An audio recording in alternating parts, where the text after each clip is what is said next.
সবাইকে অসংখ্য ধন্যবাদ জানাচ্ছি। বাংলাদেশের ঐতিহাসিক ইস্কন মন্দির পার্বত্য চট্টগ্রাম। আজকে আমরা সেই দর্শনীয় মন্দির দেখার জন্য কিন্তু চলে এসেছি। আপনারা হয়তো লোকমুখে এই মন্দিরের অনেক গুণকীর্তন শুনেছেন। প্রদক্ষিণ করার চেষ্টা করব, ততক্ষণ আপনারা সঙ্গে থাকবেন।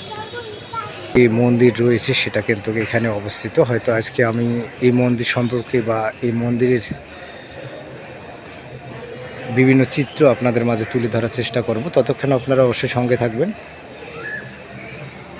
যে সিঁড়িটা রয়েছে সেই সিঁড়িটা হয়তো আপনারা দেখতেছেন। এখানে যে আর একটা বিষয় আপনাদেরকে জানিয়ে রাখি, সেটা হচ্ছে এই সিঁড়িতে এবং এই মন্দিরে যে টাইলসগুলো ব্যবহার করা হয়েছে বা মার্বেলগুলো যেগুলো ব্যবহার করা হয়েছে সেগুলো কিন্তু উন্নত দেশের থেকে কিন্তু নিয়ে আসা হয়েছে। এটা এখানে কোনো বাংলাদেশি কোনো যে টাইলস বা মার্বেল এগুলো কিন্তু বসানো হয়নি। সেটা হয়তো আপনারা দেখতেছেন যে মার্বেলের কালারগুলো কিন্তু একদম খুব মসৃণ